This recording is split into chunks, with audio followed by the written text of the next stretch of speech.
best chance to defeat the radical Democrat nominee for the U.S. Senate this November. And you know what? You know what? He's a guy that said some bad about me. He did.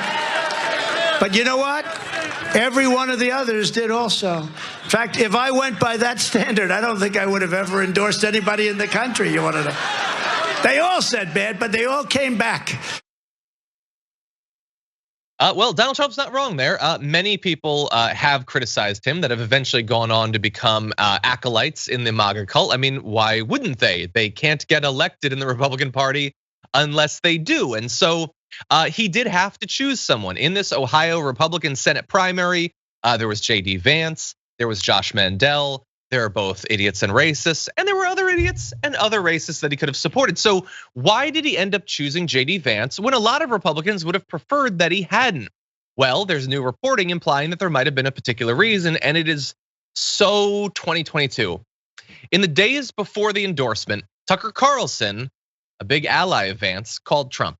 After promising Trump that Vance was with him on the issues, what issues? Anyway, despite the candidate's past anti-Trump comments, Carlson, according to 3 sources, turned to a lurid closing argument.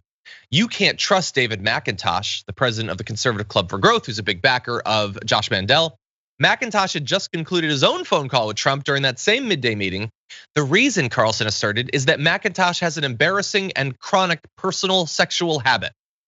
Rolling Stone says they cannot confirm the claim, and they will not repeat it.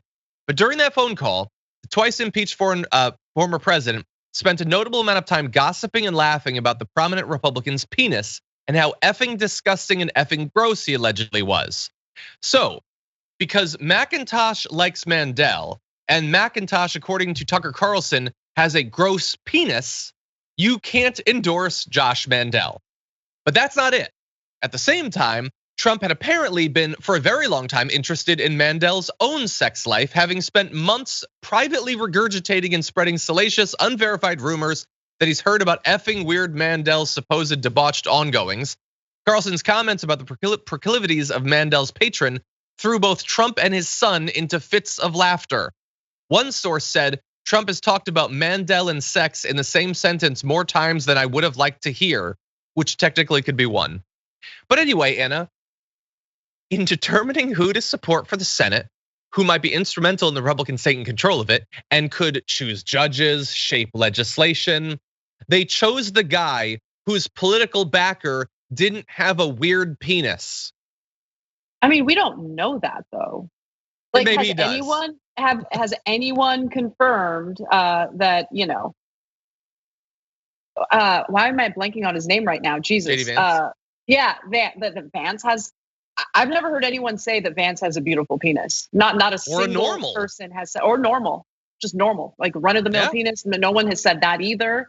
I think there needs to be a right-wing investigation into whether JD Vance has a beautiful Johnson. And if he doesn't, I really do think that Donald Trump should take a little bit of time to reconsider, because that's what really matters. That's what Americans really want to know.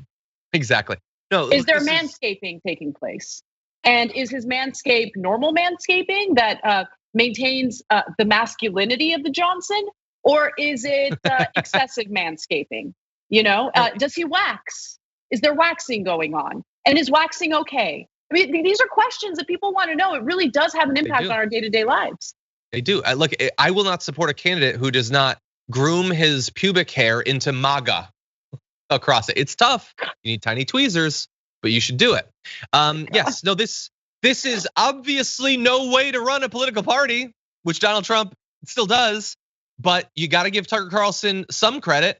He knows how stupid and juvenile Trump is, and so this is how he decided to get it done.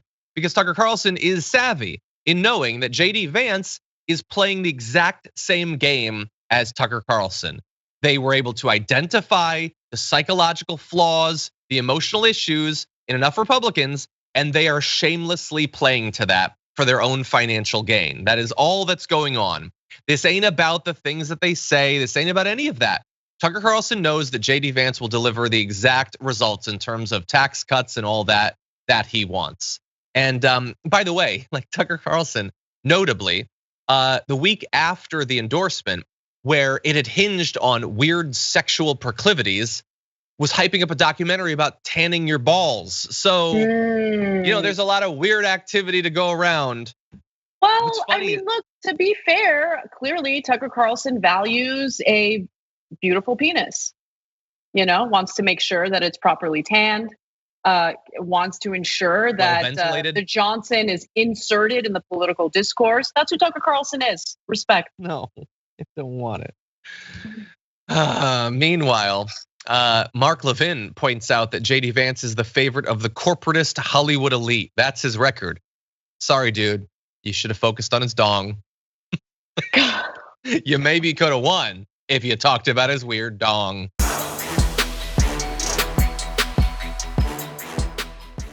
Check out the Damage Report podcast each day, wherever you get your podcasts, whether Pocket Casts or Stitcher or iTunes. You can join me as I give you the news and stories you want, with a range of co-hosts and interview guests jumping in on the fun each day. Again, that's the Damage Report, wherever you get your podcasts. And if you get them at iTunes, don't forget to rate and review. Sometimes I'll read them live on the show.